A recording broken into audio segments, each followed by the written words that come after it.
बाजूला वा प्लीज. एक मिनिट दादा, आम्ही तुमच्या आधी आलोय, तुम्ही मागे जा. हो मॅडम, अहो तेच सर आहेत, त्यांना आत जाऊ द्या. सॉरी सर, मला माहिती काय? नव्हतं.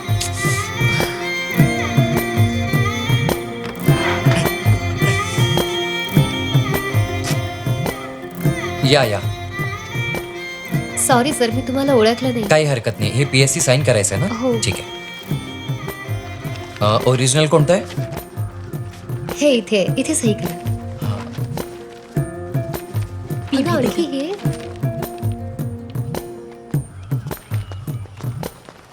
अहो, हा? यांचा कोणी जुळाभाऊ आहे का? का काय झालं? यांच्यासारखाच दिसणारा आमच्या घरी कन्स्ट्रक्शन साठी आला. अच्छा, अहो ते स्वतःच होते. हा? हा? अहो लोक पैसे खर्च करून जिमला जातात. कशाला?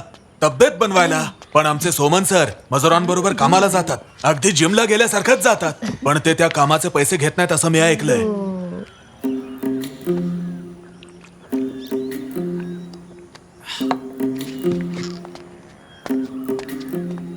हा आमचा ज्युनियर ऑर्गॅनिक आहे, सरांचा चेला आहे. हा असा आसन लावूनच पाणी पितो.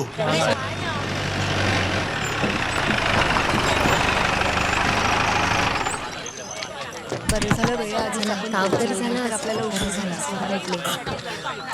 चल चल, आता लवकर पोहोचलो. देखत चला. बहुत अच्छा. कधीपासून म्हणतोय की झाड तोडलं पाहिजे. नमस्कार साहेब. नमस्कार नमस्कार नमस्कार नमस्कार. अरे महिला कार्यकर्ता सुद्धा आल्या. अरे काय बोल झालं? ना. हे बघून तुम्हाला काय वाटतं? ओ का फिनिशिंग आहे, मस्त दिसतंय. छे, म्हणजे हा निसर्ग पण कसा विचित्र आहे बघा ना. तुम्हाला ही 2 झाडं तोडावी लागतील साहेब. हो. जर तुम्ही पेस्टिसाइड्स टाकलं तर हे सडून जाईल. सोमन दादा, हा. ती लोक झाड तोडण्याचं प्लॅनिंग करतायत.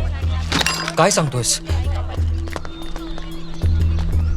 जर तुम्हा सगळ्यांची इच्छा असेल तर आपण हे झाड तोडून टाकूया. काय म्हणता सांगा लवकर. अगदी बरोबर. म्हणजे तुमचं म्हणणं आहे की ह्या झाडाचा फक्त एवढाच भाग आपण तोडायला पाहिजे. अहो की साहेब, पण तेवढेच तोडली तर पुन्हा उगवेल. काय करायचं? बरं, म्हणजे मुळासकट झाड काढणार आहे तुम्ही, हो ना? हा, जर सोमन सर म्हणत असतील तर पूर्ण झाड हा, तोडू. बरोबर. सर, एक गोष्ट सांगू, इतरांच्या बोलण्यावर डोकं हलवण्यापेक्षा स्वतःचे डोकं चालवा. अहो बंधुराज सोमन, लग्न झालेल्यांनाच बायकांच्या भावना कळतात, समजलं? मला सांगा, हे झाड बघून तुम्हाला काय वाटतं? हे कशा प्रकारे दिसतं? हे झाड तोडून टाकलं पाहिजे. इथे मुलं बायका ऑफिसर येत असतात, म्हणून हे सर्टिफिकेटचं झाड तोडलंच पाहिजे. जर का असं काही असेल तर मी स्वतः जबाबदारी घ्यायला तयार आहे. काय म्हणताय? हा? खरंच? हा. बरं, बघूया ना आपण. बघून घे मग. हो. हा, बघून घे ना. कृषी